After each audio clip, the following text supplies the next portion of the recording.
கனி தருபவர்களை கடவுள் தத்தெடுக்கிறார். தத்தெடுத்ததும் நாம் கடவுள் இனமாக மாறுகிறோம். அந்த கடவுள் இனமாக மாறிய பிறகுதான் நாம் நிரந்தர தத்து பிள்ளைகளாக மாறுகிறோம். 7 விதமான அருட்சாதனங்கள் இருக்கின்றன. அது இப்போ 4 கூட நம்முடைய திருத்தந்தை மாற்றியிருக்கலாம், அது நமக்கு கவலை இல்லை.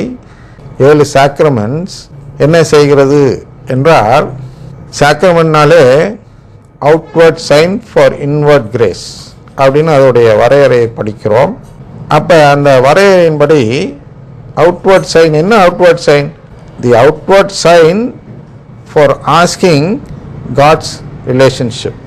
மத்தேயு 7:7 பார்க்கிறோம் அல்லவா, கேளுங்கள் கொடுக்கப்படும் என்று சொல்லி தருகிறார்.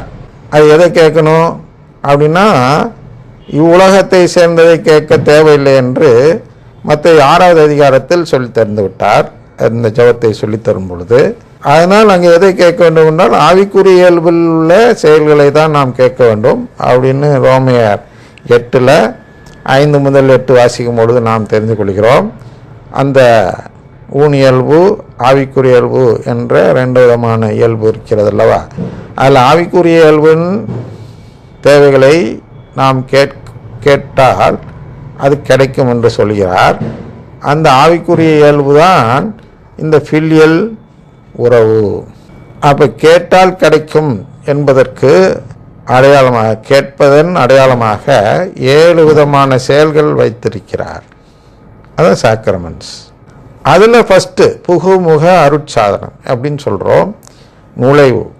நுழைவதற்கான ஒரு இதுனா, கேட்கும் நபராக நாம் ஒன்று கூடுகிறோம் அல்லவா. சிசிசி 1 வாசிக்கும் பொழுது என்ன தெரிந்து கொள்கிறோம் என்றால், திருச்சபை என்பது அவருடைய குழுமம் என்று தெரிந்து கொள்கிறோம். அதை வாசிக் கொள்கிறேன். God infinitely perfect and blessed in himself, in a plan of sheer goodness, freely created man to make him share in his own blessed life. For this reason, at every time and in every place, God draws close to man. He calls man to seek him, to know him, to love him with all his strength. இதுவரையும் உள்ளதெல்லாம் அவரால் விட்டுருங்க, உங்களுக்கு தெரிஞ்சதான். நாம் கவனிக்க வேண்டியதில் என்னென்றால், he calls together all men scattered and divided by sin into the unity of his family, the church. திருப்பி அதை சுருக்கி வாசிக்கிறேன். He calls together all men into the unity of his family, the church. புரியுதா? அப்போ திருச்சபை, திரு அவை என்றெல்லாம் இப்பொழுது பேர் மாற்றுகிறார்கள் அப்படின்னு வச்சுக்கோ. அது திரு அவையா இல்லை இந்த அவையா அந்த அவையா இந்த அவையாலாம் நம்ம ஆராய்ச்சி பண்ண தேவையில்லை. நமக்கு முதல்ல என்ன புரிஞ்சுக்கணும்னா, அது கடவுளின் குடும்பம். கடவுளின் குடும்பத்திற்கு அவர் வைத்திருக்கும் பெயர் தான் திருச்சபை, திரு அவை அல்லது த சர்ச் அப்படின்னு பார்க்குறோம். அப்போ இந்த சர்ச்சுக்குள்ளற அதான் அதுலேயும் கண்டினியூஸாக அதை வாட்சி முடிச்சுட்டே போகிறேன். To accomplish this, when the fullness of time had come, God sent his Son as Redeemer and Savior.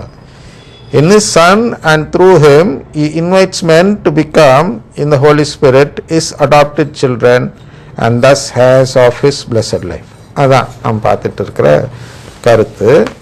அப்போ இங்கே இன்விடேஷன் தான் தரப்படுகிறது. பாருங்கள், நாம் தான் திருச்சபைக்குள் புகுந்து அவருடைய அடாப்ஷனை கேட்ட பின் அவர் நம்மை தத்தெடுக்கிறார் என்று சிசிசி 1 மறைமுகமாக சொல்கிறது.